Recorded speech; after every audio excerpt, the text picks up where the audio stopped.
Okay, so welcome everyone.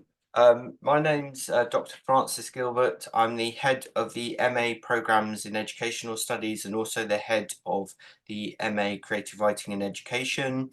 And I'll be talking to the offer holders for that particular program quite shortly. But before we went into breakout rooms with our individual students, we'd like to just talk as a whole for about 10-15 minutes about all EMA programs. It is relevant to you because you can choose options from any of these programs, and it's good to get a sense of the kind of educational community that you'll be involved with at Goldsmiths. So I'm just going to start the PowerPoint, if I can get that going correctly. And we'll just start the slideshow. Actually, I'm going to stop because I've just shared the wrong screen. Right. Yeah, screen. Let's go.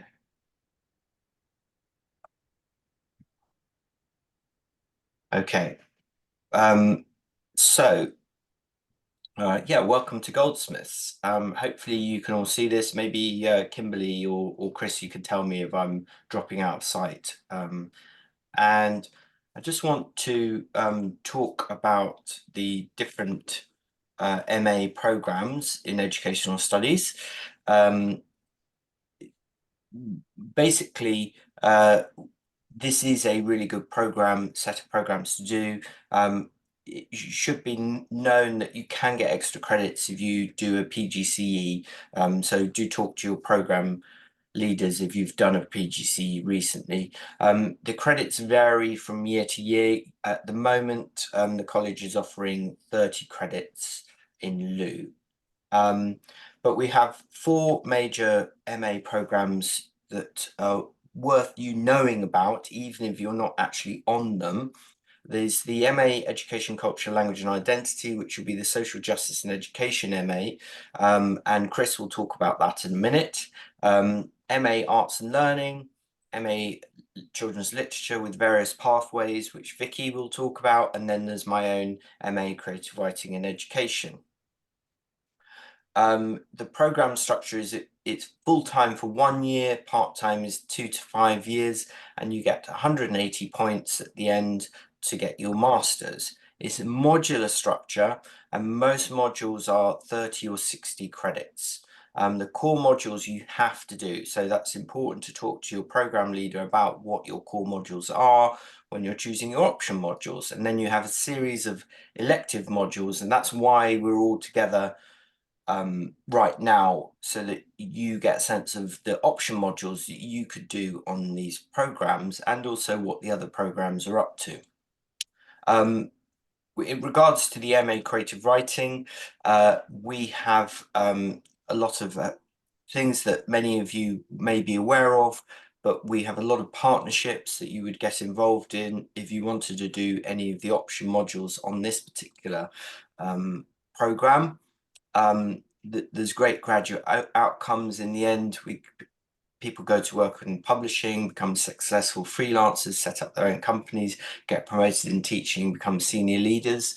We have a lot of partnerships with people like Ministry of Stories, First Story, Apple and Snakes, and British Library, who we've been working with closely this year, actually. And we've got many students have been working on a thing called the Park Life Project, which has been running this year as well, and a thing called the Living Memories Project, which is making teaching resources for the digital archive that the college has made for about various notable things that happened in Lewisham. And the focus with the MA Creative Writing is you will be learning how to get published, to become a teacher, researcher, writer, turbocharge your writing career, and teach yourself and others to be your very best, become an expert researcher. The modules that I'll be talking about more in the individual groups, which is worth knowing about, is we have the creative writing workshop, which is core to this program. So unless you're doing the creative pathway in the children's literature, you won't be doing that. We have a wonderful new module that's called the publishing industry, which I think which is shared with children's literature, but we have a strong creative component there. So you'll be learning how to get published and how to write in publishable way, with a focus on the young adult literature. But there's a real cross section. You can get to decide what kind of genre you want to write in and what you want to learn about. And this is really in response to many students in the past who've wanted more of a kind of professional focus within the MA. And then we have a module called which is Core Teaching and Research in Creative Writing, which other people can do, where you learn to be a teacher of creative writing by researching it. You become a teacher researcher. And then we have various option modules, which I'll talk about with my group, and a dissertation, either a creative portfolio or an educational project. I'm just going to hand over to Professor Vicky McElroy now to talk about the MA Children's Literature, because again, there's many options that you could choose from that are relevant for everyone here. Thank you. Over to you, Vicky. Thank you. So yeah, I'm head of the MA Children's Literature program that has 3 pathways. So if you're here, you will have selected one of those pathways that you're particularly interested in. And on the top row, you can see a picture of Emily Corbett, who is, she's the leader of the theory and criticism pathway, and I'll tell you a little bit more about that in a moment. The creative pathway, a writing pathway, is led by Dr. Tori Bobolino. You can see a picture of her in the second row across, and also one of her latest publications, which is Not Good for Maidens. And so the people who are teaching you are published academics, published writers, and then the third pathway is children's book illustration, and the head of that is Bruce Ingman. And you can see one of his picture books, The Pencil, which is very well known, and he's published very, very widely in the field of children's book illustration. So that's a particularly popular pathway on the MA Children's Literature program. If you go to the next slide, Francis. Thank you. So the first pathway is the MA Children's Literature Theory and Criticism. And again, as Francis says, when we talk to you in the smaller groups, I'll tell you a little bit more about the different modules. But on the left is just a testimony by Sophia, who, after doing the Children's Literature Theory and Criticism, became a literary agent. And so, as Francis said, there has been a big push in the last few years to think about the publishing industry, to think about what roles you may want to move into after you do the MA Children's Literature program. And for this pathway, the theory and criticism. So it might be that you're developing your skills as a teacher, as a researcher, you might go on to do a PhD, or you may go into the publishing industry and do a job like this. So there's inclusion and diversity, there's research with texts, the publishing industry that Francis has already spoken to you about, and then there are these option modules, which are children's literature in action and writing for children and young adults. So if we go on to the next slide, tells you a little bit more about the MA Children's Literature Creative Writing. So Sita Brahmachari, who again is an award-winning young adult author, and she talks about this pathway as giving you a critical and creative perspective and really a great insight into the world of children's books. So if you're studying the creative writing option, you will look at 2 modules within education. You'll be doing inclusion and diversity, and you'll be doing the publishing industry. But then you'll also have as Francis said as well, you'll have the creative and life writing workshop. And then you have the option to do writing for children, young adults, children's literature in action. And there's also a new option, picture book writing, that you could be interested in as well. So if we go to the third pathway, the next slide. So the MA Children's Literature Children's Book Illustration, there is a real focus on the industry and on illustration practice and also on publishing. So Emily Ball works on the MA Children's Literature Children's Book Illustration from Bloomsbury, and she talks about the course here and kind of the way into publishing. And as a children's book illustrator, you work towards a really large exhibition that you have at the very beginning of July each year, where we invite agents and you display your work for a few days. It's really exciting. So again, you'll see very similar modules. All of the pathways do the inclusion and diversity module, which is a really nice way to bring people who are focusing on theory and criticism, focusing on creative writing, and focusing on illustration together. And the students have also, last year, they launched a literary journal called Spinning Gold, which brings the work of all the students together each year. And they usually publish that sort of June, July time, and then they have a launch in September. So that's something as well to be thinking about, contributing to and having a look at. So there's children's book illustration practice, there's children's publishing, there's picture book writing, and there's also the option of children's literature in action if you're going to do that pathway. That's a lot to take in because there's all these different pathways. But on the next slide, I think I'm going to hand over to the next MA leader. So that's the MA Social Justice in Education. Yeah, Chris, are you there? Yeah.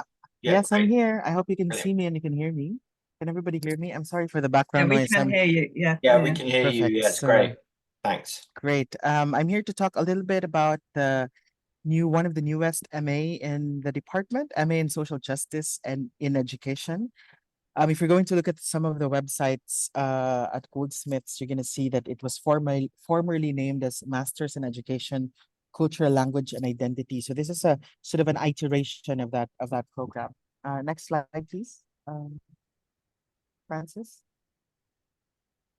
So I just like to sort of emphasize that the name change really is an important aspect of the program because it tries to bring together some of the more fundamental aspects of the MAECLI, which was the former program. And what we found is that a very strong component in a lot of our teaching and learning activities is really this commitment towards social justice. So for this particular MA, you're going to be encouraged to think about really complex issues that are in the world today. So questions around one, equalities and inequalities. How do those things impact education and teaching and learning processes? How does things like climate change, ecological justice impact the way we teach and the way we learn across different contexts in around the world? So we really have the social justice and education master's program has a very strong sort of global education component. And it's really thinking about how educational issues of today are really being addressed in interdisciplinary ways, but also differently depending on which context you are working on. So I think this is a very interesting module for those who are interested and committed to the field of social justice across formal institutions. You might be a teacher, a university teacher, a school teacher, but also you might be working in non-formal contexts like museums, charities, for instance, or in the development sector. So I think we would want to sort of capture that broad focus of our module to appeal to to a wide range of students who are interested in these issues. Next slide, please. So again, a lot of the discussions that we're going to have for this module, what it really wants to equip students is critical thinking and to think about how educational approaches are part of a wider society or a wider context where there are different issues and challenges that impact the way we teach and the way we learn. So as you can see on the second point here, there is a focus on educational theory, how education works or how education should work. But also we are not only theoretical. What we're trying to do with this module is to try to operationalize that theory into practice. So for instance, one thing that we are looking at here in this module is the importance of race and how it impacts educational experiences. We also look at gender and how it impacts the way we experience education. And the other theme is around languages. How do you create learning spaces in a world where it's increasingly becoming diverse in terms of the languages that we speak?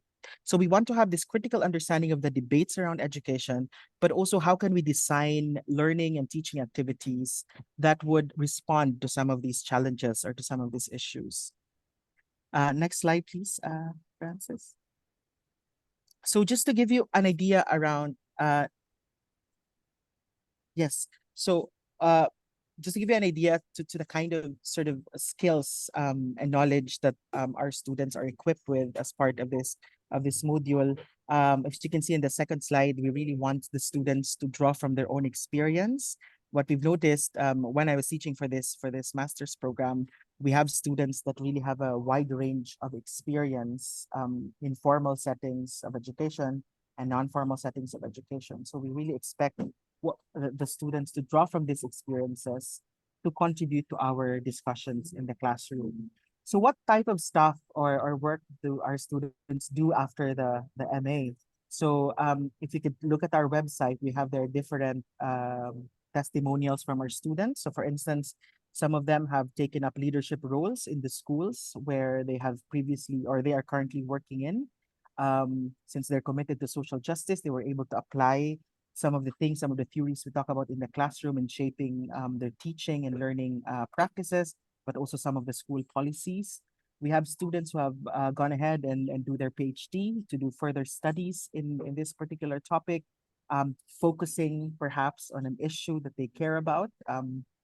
Some of our students, for instance, we have international students as part of this MA, and some of them have gone back to their own country, taught in schools, but also worked with government ministries, for example, to try and influence policymaking. So there's sort of a wide range of opportunities and careers that could be enhanced through this master's program.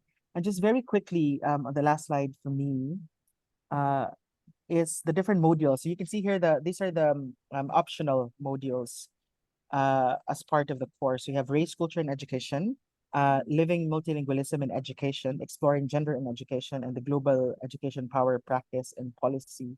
So if you can see from the module offerings for this master's, we're really looking at social justice from three perspectives, which is gendered and racial inequalities, languages, and globalization. So we look at social justice within education from these three lenses, and we invite students who are interested in these topics and in these issues to come and join us as we sort of ask these difficult questions around social justice and education. So I'll stop here, and hopefully we'll have more time later for discussion. But I hand it over to Kimberly. Yeah, handing over to Kimberly now. I'll just get to the right slide. Yeah, Kimberly, over to you. Hi, everybody. Nice to see you. It's actually a really lovely opportunity to hear from colleagues again about the kind of rich environment that the MA provides for you within the Educational Studies Department, and that you become part of a network of people. And I think that's really important to remember. So yes, I am head of programme for the MA Arts and Learning. And as it says here, it's a programme for artists, practitioners and teachers and educators in formal and informal learning to kind of think about, consolidate and enrich these overlapping processes and practices, and think about the different ways that we interject and understand what practice might be in its broadest form, what teaching or pedagogy might mean. So for some, we have people coming who have been teachers and they have a practice or they're teaching about practice, but they feel like this is an integrated pedagogical position for them. They want to extend how they are acting, how they are making their work, and what that implies for other people that they're involved with. So what are the implications of their making for others? We have people who have a practice, but actually are really interested in collaborating with others, whether that's in kind of group dynamics, in more kind of cultural settings, institutional settings, whether it's through workshops, whether it's through galleries and museum education. So we really look at it in its broadest form, but also question the status of these positions. How do we see art? How do we see creativity? How do we see that within particular sectors? And how do we understand the importance of the creative industries in our way of articulating different ways of knowing, new knowledges, and different ways to integrate with those knowledges, particularly in institutions that may be more hierarchical or think that we need to learn in a particular way. So we place practice as a kind of really important factor of the MA, with studios-based teaching being part of it. And for those people who do full-time on the MA, they get their own studio space. But really this kind of idea of how you interact and research around a critical pedagogy and contemporary art practice is really important. What is the value of what you do, and how does that map out or is disseminated between you and others? Next slide, please, Francis.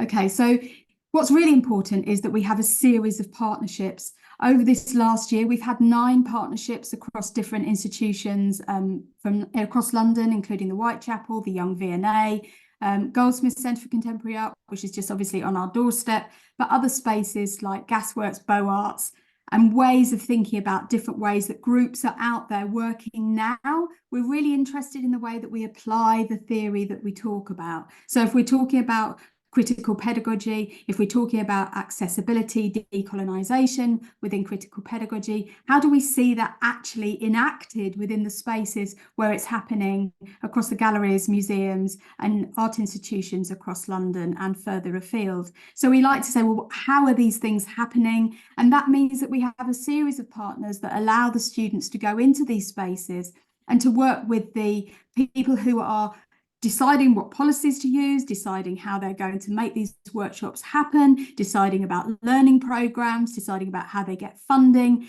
and how the shift and political moves that happen start to penetrate and alter the programs that they run. So there's this kind of critical debate about the changing nature of contemporary art and gallery exhibition practices in terms of what it can do within art education, and how that filters down to different groups, and how those kind of ideas are accessible and have a wider remit. Thank you. Next slide, please.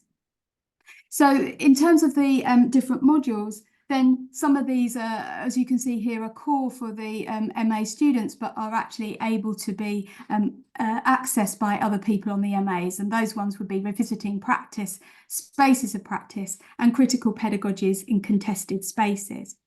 So revisiting practice is the opportunity to literally do that, to think about what your practice is in its broadest form, and to start to say, well, what ways are you thinking about its way of kind of interpreting the world, interpreting your ideas, and what are your preoccupations, and why are you preoccupied with that way of being? What practice or material interventions have you had?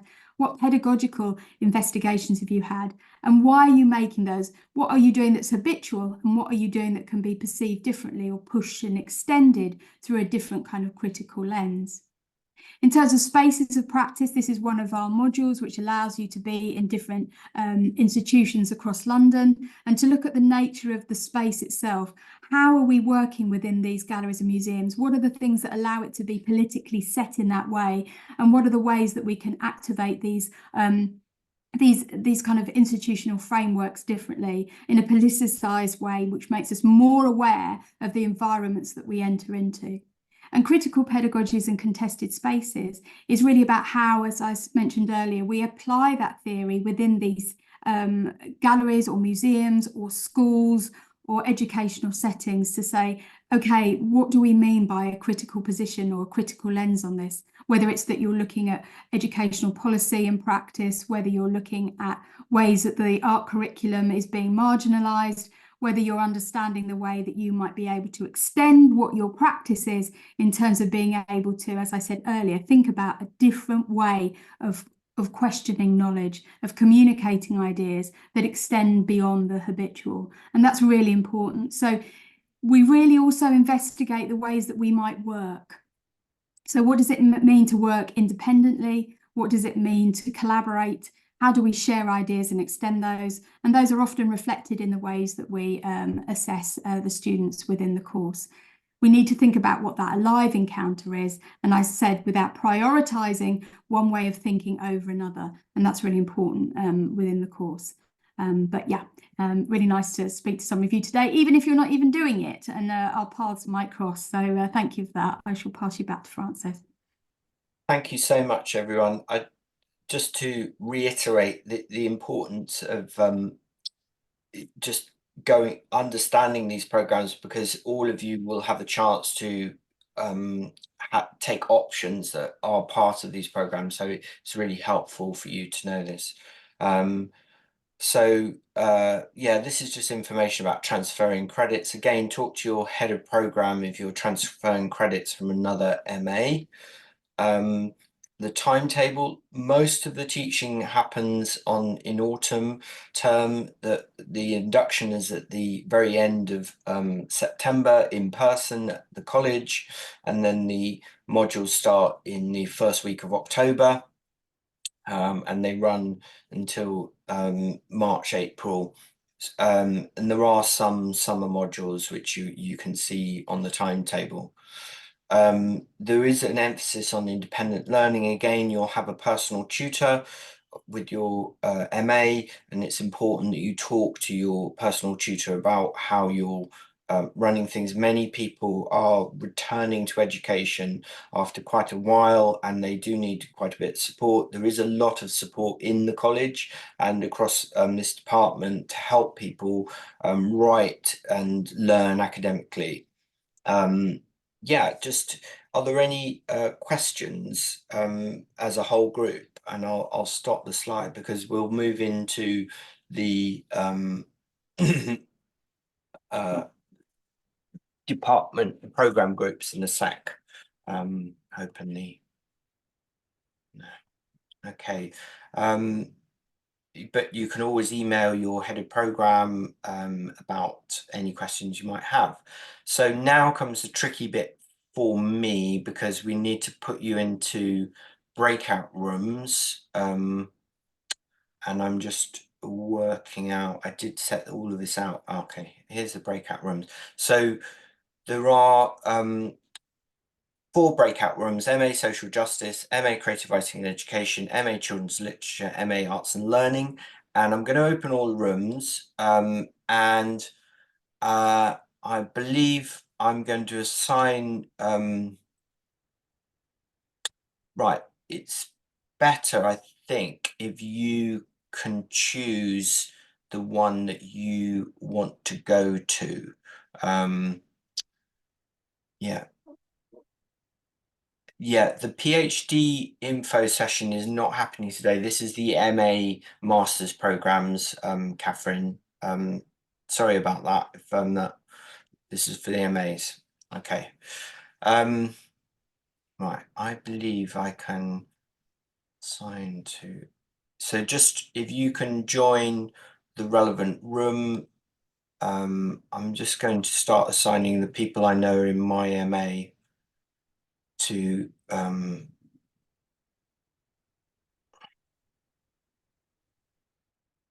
Neil, I'm putting you into the MA Creative Writing and Education. Okay. I'm just going to join. Everyone, can you? Yeah, lovely to see you all. I'm just going to.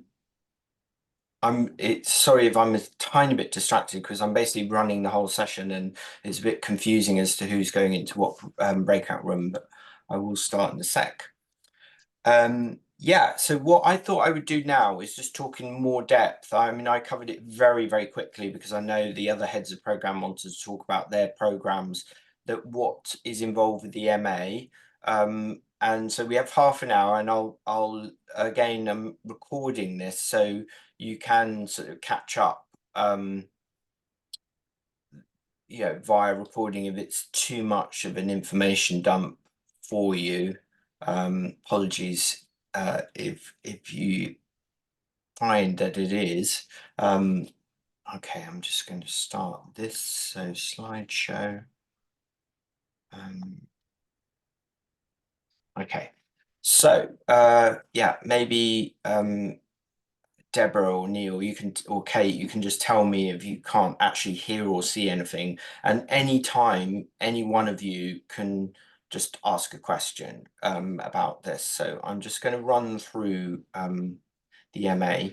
So as I mentioned before, there are now 4 30 credit modules, which I'll run through quickly again, and then I'm happy to answer questions on these.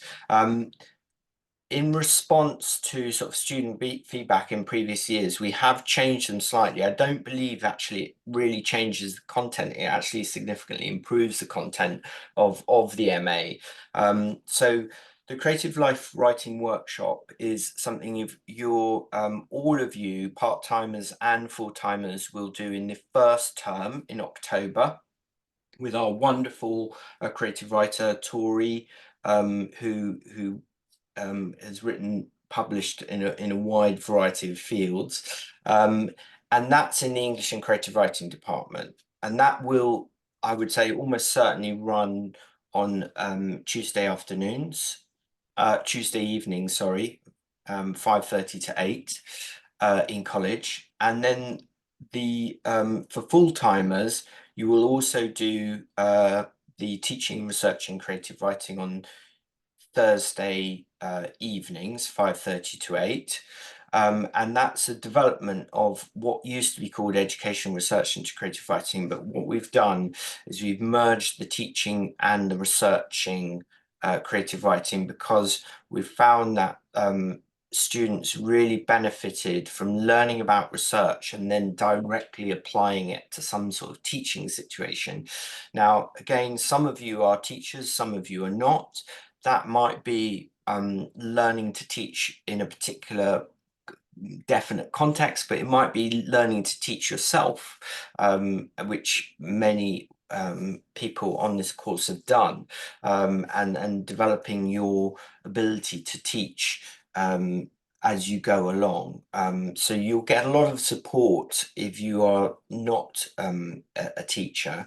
And if you are a teacher, you will definitely develop and open your mind into kind of different ways of looking at pedagogy. In the spring term, there is this new module, like I was saying, called the publishing industry, which again is in response to sort of student feedback, where people have basically wanted something that is more focused on learning how to learn to really publish in the genre that they want to publish in. And so the focus is actually on learning. That's why it's in educational studies. You'll be learning how to navigate the kind of world of self-publishing, and also, in quotes, the more professional mainstream side of publishing. You'll be learning about the kind of whole industry, and you'll be submitting a creative portfolio at the end of that. So you'll be basically publishing, writing a publishable piece in a genre of your choice, of your interest, and then a commentary on, you know, what you've learned about the publishing industry, what your goals are in terms of being published in the future, and how you might achieve them. You then have an option module, which is why you've been actually watching the heads of program talk about the other programs, because you'll get a sense now of the different option modules you can get in educational studies. That said, this MA, many of you may well want to do a creative writing module, so which we can do. You can do a poetry one, a life writing one, and a fiction one, which and if you wanted to work in the media department, you can do a script writing one as well. And then other people, you know, literally you can, there are lots of different modules you could choose from across the college. So some people have done a module on photography and visual cultures because they're interested in that. So in terms of the option module, do have a real look around, and one of the ways you can do that is actually just even Google master's programs in such a subject that you're interested in at Goldsmiths, and then you can see the list in because there are a lot of them, and then you would get in touch with me and we'd have to put it on the catalogue so you can choose it when because it needs to go on the catalogue that you choose from when you enroll. So you'll have a drop down menu, not memory, a menu when you enroll, and you will choose, your option modules based on those, and you can see all the information when you click on the kind of titles of those various option modules. And then the dissertation, either you can do a creative portfolio in English and creative writing, or you can do an educational project, which is developing the work that you've done in teaching, research and creative writing and the publishing industry, where, maybe you want to develop some particular area of publishing and learning about a publishing thing, or you might want to research some area of creative writing, or you might want to devise a series of lessons, and that project is there's a 10,000 word creative component, so you can include a lot of creative writing there. It's you can also make that into a creative scheme of work, and you have a commentary and a viva actually at the end as well, so you can talk through what you were trying to do. All of the modules in the educational studies have a kind of multimodal component, so you can add in film and podcasting and things like that to the educational project. Before I go on, are there any questions about that? Questions? Always can ask questions later. Yeah, so just really reiterating what I've said, the creative writing workshop is a lot about personal growth, reading to write, collaboration and critique, and you'll develop a portfolio for that, 4,000 to 5,000 words of creative writing plus a commentary. For teaching, research and creative writing, you'll be learning about all these different identities that you'll adopt inside your mind and inside the world, being a researcher into topics of interest to you, but also a researcher into creative writing, a teacher to yourself, teacher to other people, a writer, and it's very practice-based, and there's a massive emphasis on you improving the writing you want to improve. And I think the evidence is that this is one of the most successful ways of becoming a much better writer. Yeah. So there is a mix of theory and practice. You do learn to theorize, and you do learn about the relevant learning theory around this. The publishing industry, as I've said, has this creative focus. You produce a creative publishable piece in a genre of your choice, plus a commentary for final assessment. It's all about learning how to learn, acquiring the learning skills to get published and flourish as a writer. There's a case study on the adult publishing industry, but you get to choose the genre you want to research for that.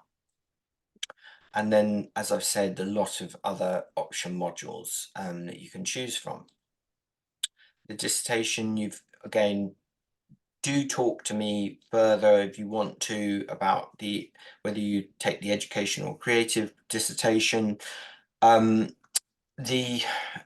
Ultimately you can change, so you make your really final decision if you're full-time in January 2025 and a part-timer, in a year and a half's time about the dissertation. Although I should say, when you enroll, you do actually have to decide what you're going to do. But that can be changed. So you're not, and that's true of all the option modules.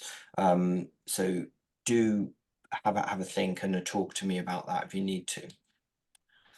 There's a lot of extracurricular going on. We're running a park life project at the moment with local schools, helping young people write creatively about parks. We've run projects with Punch Drunk in Richmond, to a theatre company who do kind of installations in schools. We have very strong links to the Ministry of Stories, First Story. We have a work placement, which you can apply for when you join the course, where you can shadow writers. We have strong links with refugee charities, and we have a writers' centre. And we publish an anthology of work each year and do conferences. We're doing a kind of creative writing retreat with the current students in a couple of weeks' time, and we've published an anthology already actually for that cohort. Right, I just wanted to get you kind of started. One of the kind of key pedagogical ideas in this is learning about the power of free writing. And I think it is worth noting. I mean, Peter Elbow, I've already recommended this book to some of you, writes, "The most effective way I know to improve your writing is to do free writing exercises regularly, at least 3 times a week. They are sometimes called automatic writing, babbling or jabbering exercises. The idea is to write for 10 minutes, later on perhaps 15, 20. Don't stop for anything. Go quickly without rushing. Never stop to look back, to cross something out, to wonder how to spell something, to wonder what word or thought to use, or to think about what you're doing. If you can't think of a word or spelling, just scribble, or else write, I can't think of it. Just put something down. The easiest thing to do is to put down whatever is in your mind." That's from Peter Elbow, Writing Without Teachers, great book, on page 3, the beginning of the book. What I'd like to invite you to do now, it just is an invitation, is for 3 or 4 minutes to do some free writing. You've had a lot of information here, and then we'll convene and then talk about kind of next steps of sort of getting ready for the course, which I won't talk about right now. But so literally get it, if you want to get a piece of paper, you can write on the computer if you want to. I'm going to, I'll switch off my screen, and I'd like you to free write on possibly the topics we've been talking about, but it could be on any topic. You won't have to share it, that's important. It will be more about observing your processes. So let's see how you get on with a bit of free writing now. Okay, off you go.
Okay, well, anyone want to share how they got on with their free writing? Kate, how did you get on? Yeah, all right. Yeah, good. I've got questions now, but Okay. they came from doing the writing, so that's good. Okay, well, what do you want to fire away and ask them now? And Only if other people hadn't got a thing to say about their free yeah, writing. Yeah. Should I fire away? yeah, why don't you fire away? Yeah, sure. So obviously, like, you know, the course has changed a little bit, and the module on the publishing industry sort of like stood out to me personally, which may not be relevant to other people, in that listening to the people talk about the other MAs, you know, the MA Arts and Learning and Social Justice, there's a lot of questioning of systems and sort of how systems work. And the publishing industry is a system riddled with complication, and I was like, how critical and questioning is that module? Because the idea of just how do I get into the publishing industry, or how do I publish, without like sort of critically thinking about all of the issues, the political issues within the publishing industry, and diversity and inclusion and all those things with the publishing industry. I concerned is the wrong word, Francis, but I was like, I would want to know that part of the Yeah, course is thinking critically really, about the public yeah, I industry. mean, it's a really good point. It is an academic module, so it is very critical. I'd say it, I would say it's a good mix of the practical and the critical. So it's in response to students sort of wanting more knowledge about getting published. So you do get that, but it is very much about how the actual industry works in the kind of global context. I mean, the college and this department takes a very kind of decolonized approach. So we look at the history of publishing, which without going into the actual course now, you know, evolves from the colonial era in the late 18th century, and it arose, you know, very significantly in connection with the colonial expansion, particularly in Europe. And so we look at all of that Yeah. very critically. And the case study on the young adult literature is really interesting about, you know, issues around diversity and representation. And that then gives you a chance to, you know, learn how to learn your way around it in a way that works for you. But yeah, this is Goldsmiths. I mean, this is Yeah. what No, that's you know, what you signed up for. It's not like a series of PowerPoints, right? Okay, do this, and this, and you get published. It really is not that at all. yeah, no, that's really good, Francis. I just like, even things like, you know, recently there's been a massive report into the mental health of debut authors, Yeah. and there's a massive crisis in the publishing industry to do with that. And I think I just went a bit cold at the idea of going, oh, the publishing industry, I really want to get in there, without thinking about what that is and how it's functioning at the moment. Yeah, I mean, I think we've done a really clever and good thing. We've kind of answered some people's concerns that, you know, that they do want a kind of navigation path through the publishing industry. A lot of writers that we've had, which we haven't quite been able to sort of serve before, you know, because it's been quite an academic course. But equally, we are, you know, taking a really Goldsmiths approach. So you kind of have a really deep understanding of how and why the systems operate in the way that they do. Yeah. Cool, brilliant, thank you. Well, that's what came out of my free writing. Oh, thank you. It's a great question. Thank you for asking it. Tiny bit push for time. And what I did want to invite you to do, if it's not something you've done already, is to, if you haven't, there's a big focus. This education side is about learning. Really, the MA is about learning, and so I'd invite you to start a kind of learning journal. One of the kind of gurus of the course is the wonderful Gilly Bolton, who's published a lot around writing and reflective writing and creative writing. And one of her books on creative writing is a course book. But you know, I'd invite you to start using making a learning journal using free writing as the basis. What Bolton calls through the mirror writing. We haven't had time to fully explore that, but 6 minutes free writing is the foundations. And then often Bolton encourages people to focus on one detail and write about that in depth. Add drawings, photos, collages, diagrams. Be receptive to your unconscious. So it's about, I mean, I really like what she says a bit later on. Write down the difficult stuff: embarrassments, anger, jealousy, you at your most terrible, you at your most needy, your most loving. Put in notes from reading, dates, pages.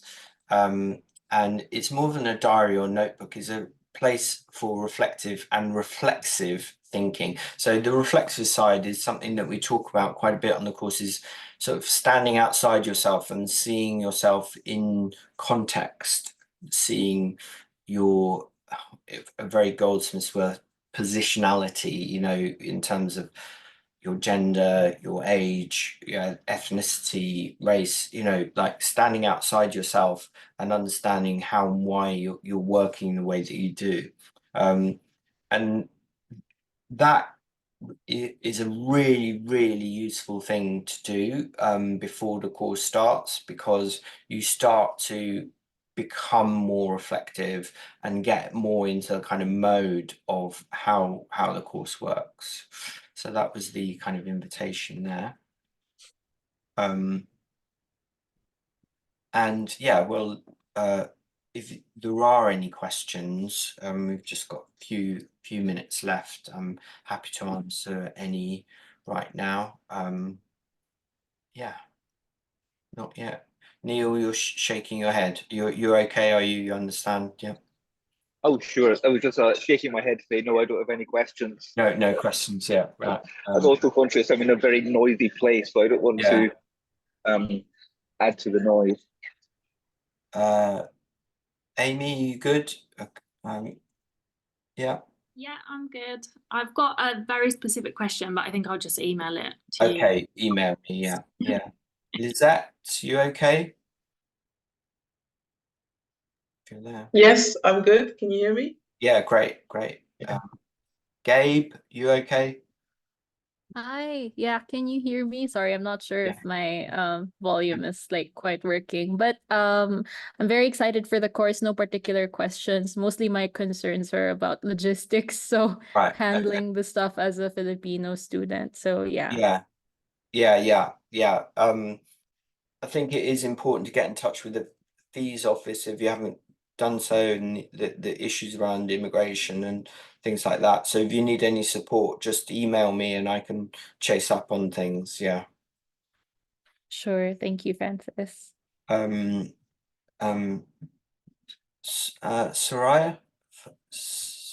Fire, sorry, are you there? Yeah, hi, hello. You just call me Gina. No questions from me. That was a very informative session, so thank you so much. No problem.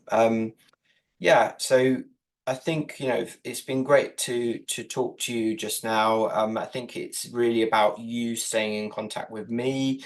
I am your personal tutor on this course, so I will deal with the kind of pastoral side of things as well. So if there's anything you are wanting to share with me, you're welcome to, about and so hopefully, you know, I'll be in touch fairly soon about just going through the kind of enrollment process.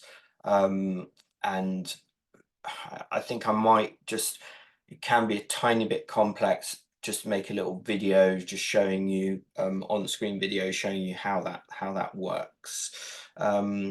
And yeah, but you know, I think it is quite useful to stay increasingly in contact as the kind of deadline of the course approaches, so you're kind of aware of what's happening and how the option modules start, how the option modules work, because my experience is that most of the questions are around option modules and enrollment processes in the coming months. Yeah, I think it's reasonably clear, but as with all of these things, you're dealing with a kind of computerized interface, and it can be a bit kind of bemusing. Yeah, but yeah, it's lovely to meet you. And I'll sign off now, and then we'll stay in touch. And I hope you have a lovely day. Thanks very much, Francis. Thank you, Neil. you. Good round, everyone. Thank you. Thank you, everyone. Thank you. Bye. Bye.